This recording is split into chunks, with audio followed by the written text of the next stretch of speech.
Up. Hello everyone, welcome to the weekly community call. It's not usual, but this week we're not a bit late, we're a bit early.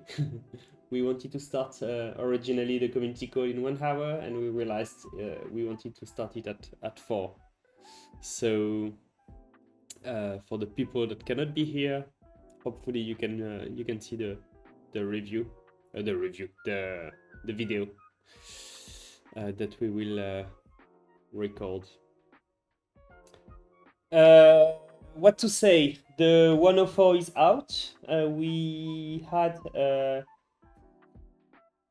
team event in Spain last week. It was very nice to see the team. And yeah. Anything to say, Gilles?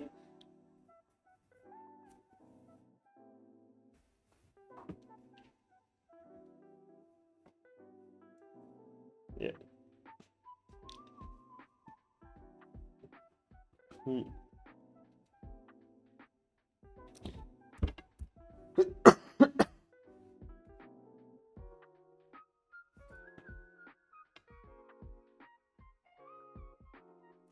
1 second, Jill, please. Sorry for that. You can't hear Jill speaking. I need to improve the... Wait, of course, audio. And it should be better. Does it work now? Like, can you hear me still? Is it working? Can you hear me on Twitch? Yes. And if Gilles is speaking, Flop, can you hear him speaking? I will tell you. Yes. No, I hear myself, so... Gilles. Shall I say something? Yes, we hear you super well now on Twitch. All right. Okay, sorry for that. So let's continue. So I was saying we had a lot of very interesting discussion about the next features to come in both Plakar and Plakman, which is our enterprise version of Plakar. So yeah, very good event. We will try to...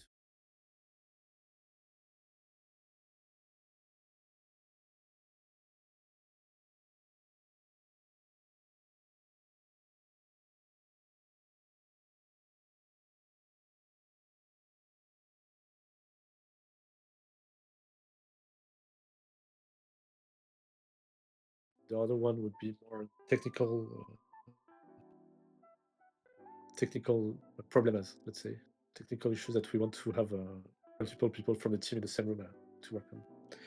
So yeah, that was very fun. Madrid is a very nice place.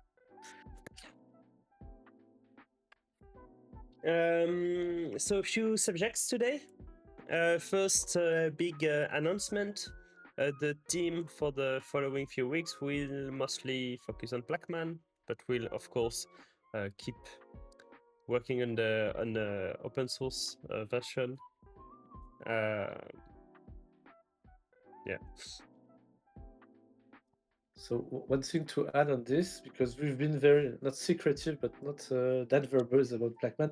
The idea is that Plakman extends Plakar by providing other bricks of code that are more targeted at enterprise environment. So basically, you would still use Plakar as a client to a Plakman instance that will extend all its capacities. Right now, we're focusing on Plakar for the last few months, and we are going to spend a few weeks because we also worked on Plakman, but we're going to focus a bit on Plakman to finalize some of the infrastructure to make it work correctly. So this will be a mix of work in Plakar that's going to be very public, and a mix of work in Plakman which is going to be less public. But yeah, the next few weeks are going to be mostly on the non-public side. And let's start with the first few subjects. So the memory consumption. Recently, we had some users telling us that the memory usage of Plakar was way too big compared to what we expected. And you made interesting discoveries. Yeah. So there are two things that are interesting. The first one is that we decided a long time ago to switch from a full memory indexes to an hybrid mode where part of the indexes are in memory and the other are on disk.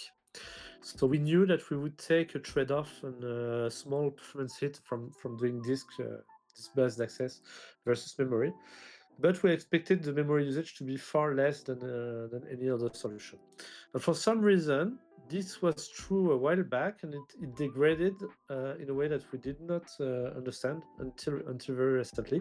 So the first part is that we work using pack files. So pack files is a way to construct like bunch of encoded blobs together as part of a single file and be able to seek efficiently into them. So that's how the design of Plakar works. Yeah. So you have pack files. These pack files were built in memory because that's the fast way of doing it, and we managed to do a disk-based version of it that does not have a huge impact in performances, so it's very beneficial and allows us to drop the memory usage of these pack files. Considering that you have multiple pack files in parallel, each one is 20 meg, 25 megs, that you have one per core on your machine multiplied by 2, you could end up with a lot of them. So making them disk-based, we assumed that we would have like drop of memory usage to near bottom, let's say, but that's not what we observed, which was odd because we know of each of the layers in Plakar, and it did not make sense to us that this did not produce the expected results. And on Friday, I was reviewing a bit the code with Eric, and we were going layer by layer, making like theories about what could produce high memory usage in that layer, and verifying if that was the case or not, and finding ways to like find the culprit. And on Saturday, I had like light bulb moments where I looked at the way we do the caching, which relies on Pebble library, one of the bricks of CockroachDB. And I realized that a long time ago, Matthew and I had decided to allocate 256 megabytes of memory for its internal table usage. So we assumed back then that that would be the cap on our memory usage also. Like if we give it 200 megabytes, then it would operate with 200 megabytes. So our memory usage would be slightly above that, but not that much. Yeah? But since then, we had like few different algorithms for backup, and some of them require the use of new caches. So we have like a cross snapshot cache, but we also have within a backup cache. We also have caches about checks. We also have caches about like various other things, and all of them actually took 200 megabytes. So I did a small POC by reducing that to a much smaller value, like 8 megabytes cache, which is acceptable for our use, which is now acceptable for our use with all the optimization that we did. And it turns out that it does not produce any regression in performances, but the memory usage drops drastically. So I was able on my machine to have like less than 200 megabytes of memory usage for backup of large corpus of data. So that's very good news because it's one of the complaints that user had, and it's technically solved. What we will do now is assess, because Matthew is off for a week. When he's back, we're going to do some measuring of what would be the proper cache size to be the smallest possible without side effects. Okay. And once this is done, we're going to commit this, and possibly if there's that and another couple fixes, we'll do a release, because that's like significant enough improvement that we'd do a release just for one commit on this one. So yeah, very good, because people have told me that they were swapping, which is bad, and that solves it. And also a reason we don't spot that is that we tend to have powerful machines with a lot of RAM, so I've set up small memory, small CPU environment to trigger this, because they go unnoticed otherwise.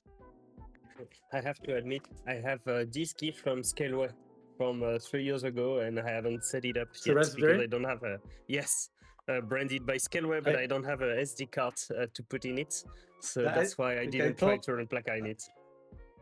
I sent you an SD card if that's the only limit. But I told Mathieu, oh, should I ship you a Raspberry Pi? And he was like, no, hell no.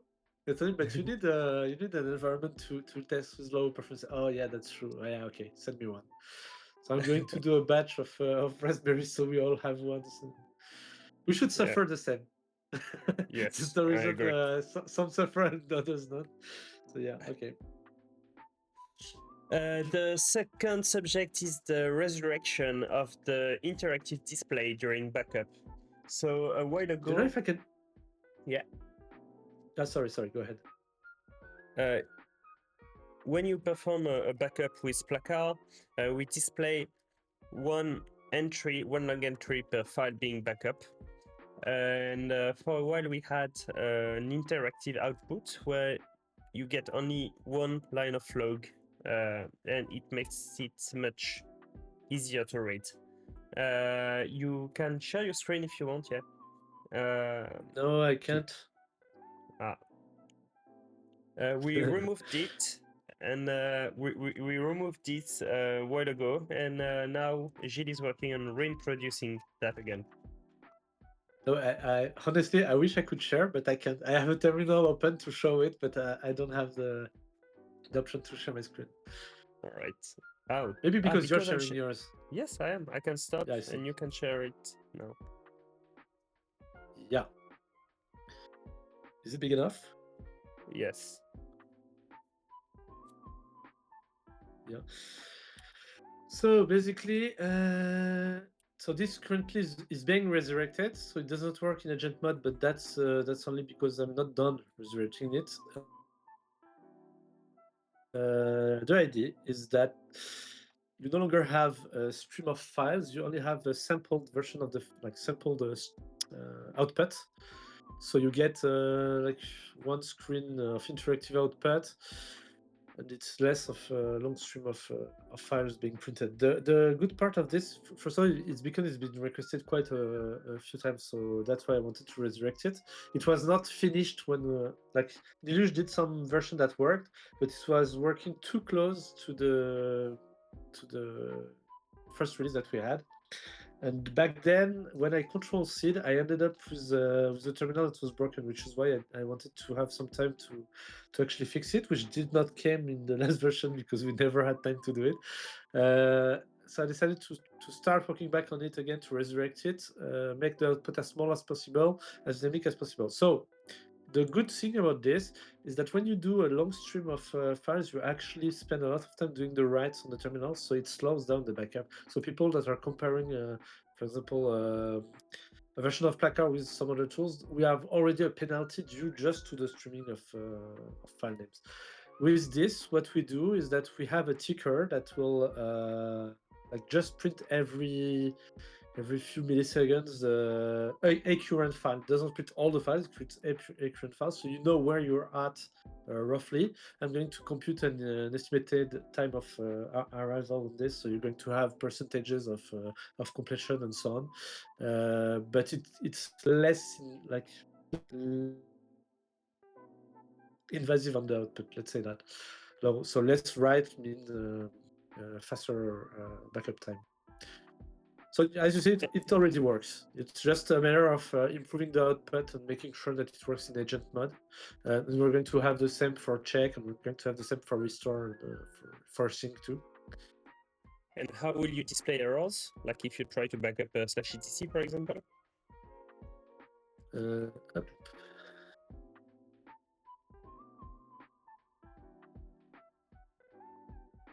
Okay. Just going to show you that there are errors. It's not going to display them. That are part of the question. We can display them, or we can just allow stuff like for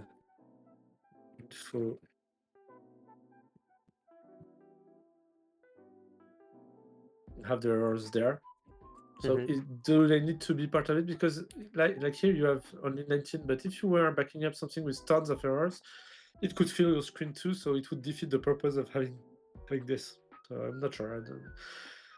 I think this is going to be a few experiments until first of all I'm happy with what I have, then until the entire team is happy with what we have, and then until the community is happy with what we have. So I'm going to do a few ping pong attempts with this.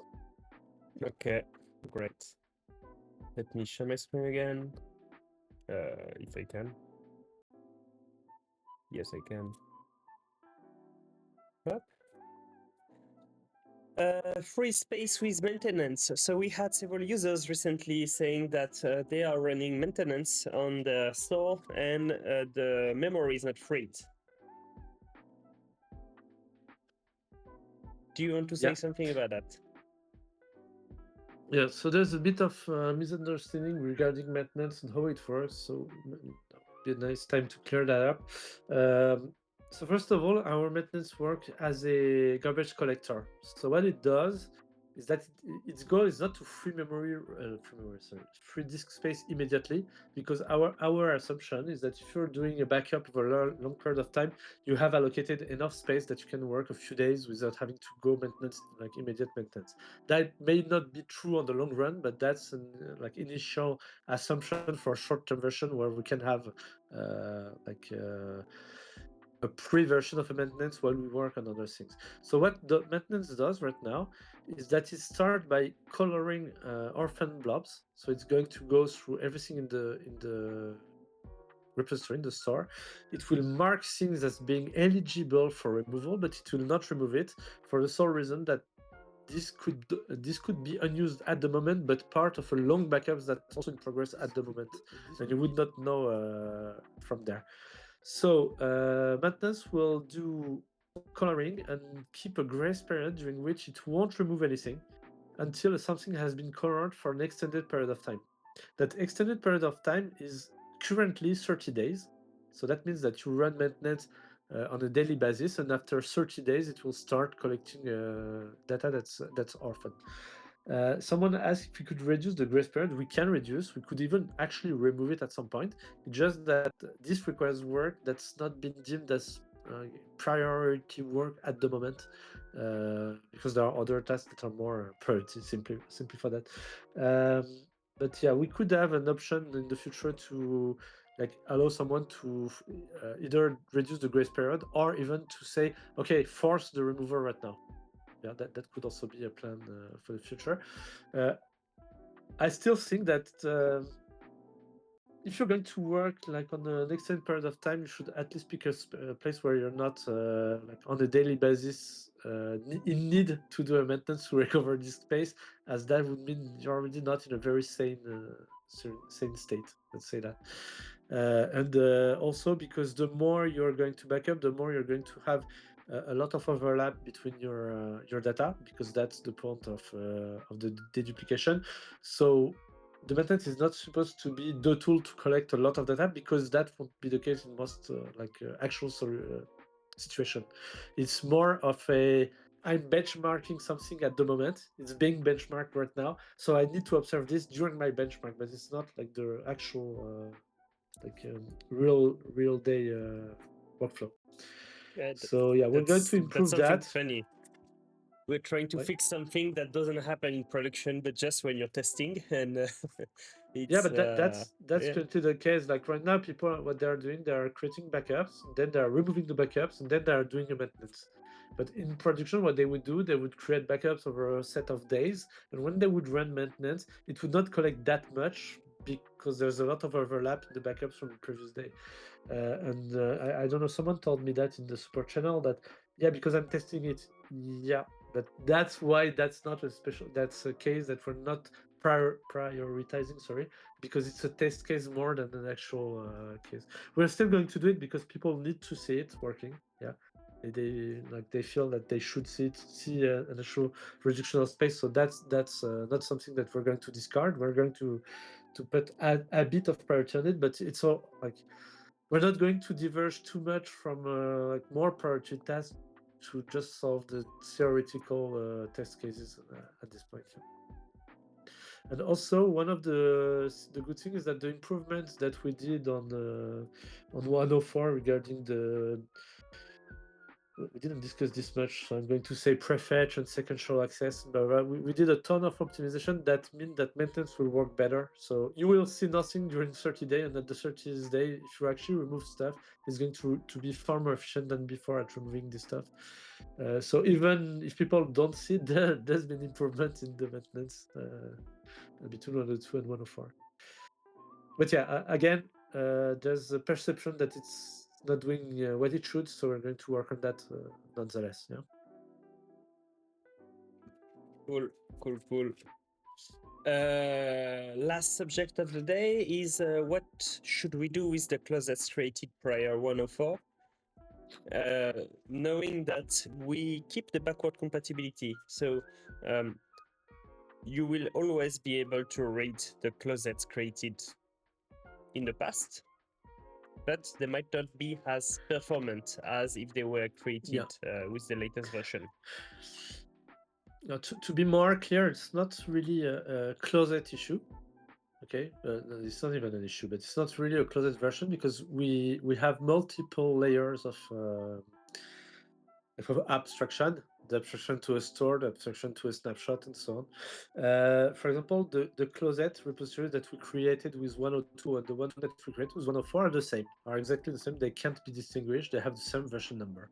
What happens is that in the snapshot, we had a capability to add indexes. That's pre 102. It already existed in the first version that we did. There was already the ability that some snapshot could carry additional indexes that others don't. Yeah, and that's not even a format change. In 104, we decided during the backup to build an additional index. Okay, so if you build that index, the DRPack one, you get accelerated reading of the snapshots and accelerated browsing of the snapshots, and that's in a way that's backward compatible with previous snapshots, but they won't be accelerated. So if you install Plakar 104, you read a previous snapshot from that was created before. You can read it. You can access anything in it the same way. It's just that you take a slow pass. If you browse a snapshot that was created with v104, same snapshot format, same snapshot version, but it detects an additional index, and it will take that index to speed up things. So there are various things you can do. Either you are okay with this, so you don't need to do anything. You still use your previous snapshot the way they are, or you want to accelerate everything. So what you can do is you can create a new repository, a new store, and you can synchronize the previous one with the new one. The simple step of doing a synchronization will have the old snapshot being read and converted to the new indexes as they are being written. So you get same snapshot ID, same date, it's the same snapshot, but with an additional index that speeds it up. So that's just a sync to you can take a store, clone it, sync to the other one.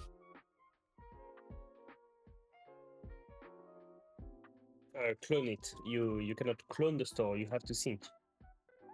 No, you can clone a store. You can clone a store config.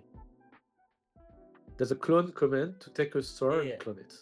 So if you clone a store A into store B using Plakar 104 and store A being in 102, it will not bring the optimization. You have to sync. Oh, that would be a bug because it should be sync. It should be equivalent. If I'm correct. Yeah, okay. Well, you can create you can create a new store and synchronize if that's the easy path. Okay, all good. Regarding, so we added this section to the community call is the few interesting issues that we had over the last week. Two of them mostly. The first is Plakar import air clone. So we have a documentation page in the Google Drive integration. So to reach it, you go to plakar.io, integrations. I go to Google Drive, read the Google Drive docs, and then it tells me that to import the configuration, I can write airclone config show, the name of my airclone remote, and import it with Plakar source import or Plakar destination import or Plakar source import, store import. There is a problem in this documentation. A flag is missing. We need to add dash rclone. So it's Plakar destination import dash rclone. We will fix the documentation, and the effect of this documentation issue is that a configuration is created without the location, so Plakar is unable to know which integration to use to perform the backup, the restore, or the store of the backup. Yeah. The bottom line of this bug is that the Plakar import is meant to import a Plakar config. So you could actually set up a Plakar at some point, at some place, and you can import it. You can export this configuration and import. We adapted this to also ingest the rclone configuration, but it needs some post processing to add a specific key that Plakar can understand to read the rclone config. So the end result is that you have a missing key, but the main issue is really that it imports it as a Plakar config and not as an rclone config. The rclone dash rclone is missing. We'll try to see if there's a way to auto detect. It's a bit it's a bit difficult, but yeah. Could be we created an issue in Plakar to say that we should at least return an error if Plakar store import is creating a configuration that doesn't have the location flag, and at least it will at least you will have an error and you can do something about it instead of silently succeeding. The other thing we had this week was we had a user that we wanted to make a backup of the hard drive on Windows, and unfortunately it was not working. It was not obvious enough that when you want to select a drive that contains a column during backup, you have to provide the implicit integration FS first. Do you want to say something about it, or all good? It's just that that's something that we should emphasize a lot. This is our first version where Windows actually builds and works. Like in 1.2 it did not even build. There are some let's say glitches. There are some specificities to the Windows way of exposing file system that makes it hard for us to make it fall in the correct way regarding the way we work. Plakar uses a / notation internally, so anything has to be converted to this internally. Yeah. On the command line, we used to have the : / as a way to distinguish between multiple integrations. This confuses users. We could try to detect that there's like in this example : but then that's also a valid path name on Unix, and that's also a valid path name on Windows, I guess, in some way. Yeah, there's a bit of implemented on this, but that's kind of expected as it's the first version of a tool that was solely built on Unix, and that's getting its first version on Windows. So we're going to have a few of these to spot. There's been another bug similar to this that was spotted on Windows, because at some point when we do a synchronization, we create a path that contains columns. Yeah, which is very valid on Unix and very invalid on Windows as part of file names. So yeah, we're going to discover a few of that and fix them, and hopefully Windows will catch up fast. Like in my opinion, it's already impressive that in 3 months we got from not Windows to having working Windows. Now we need to have better working Windows. That's it's going to be iterative. And for a closing word, I realized we completely forgot to talk about something. In the past, Plakar only provided Go installation. Then we started to build some some packages that you can install on your distribution. So to do so, you had to go to the release page of GitHub and go to the assets and download your RPM, deb, or APK, whatever was your distro. And we set up very recently mirrors. So if you follow now the quick start, so you go to quick start here, the install Plakar section has been updated to reference these mirrors. So there's the installation for Debian where you have to install the custom mirror, set up our GPG key, and then you can simply do apt-get install Plakar. Same thing for RPM, macOS, and we keep the Go install that you love so much. You have also the download section on the website. And we have a download section on the website. Whoa, that's true. And you have also the instruction. Oh, we didn't mention that. We also have the repositories for apt and RPM. That's what I just told you. Yeah. Wasn't paying Yeah. attention. As you can I see. know. I know. I was answering to someone on the support channel, so that I'm excused on this one. To be fair, the Fedora one is in the instruction. I didn't test it, so if someone has a Fedora it's supposed to work, but I didn't make the test. You did the test? No, Nilu did the test. I did on Docker. And I still need to do the APK. However, I'm scared. To do the APK. Why? I'm scared because when I see this, I feel like this is not what I tested. Yes, okay. It's just that you didn't copy the right instruction. Because on the download page, the GPD check is set to 1 and it should be to 0. Okay. So yeah, this instruction works. I tested this instruction and this one is different, so I'm pretty sure this doesn't work. Okay, so I will change it. Yeah, all right. Good to mention it at the end. Yeah, very good. So thanks everyone, and see you next week at 4 p.m. See you next week. Bye. At 4 p.m. Ciao. At 4 p.m. Yeah. Don't change the schedule. Bye bye. Let's talk about that. Bye.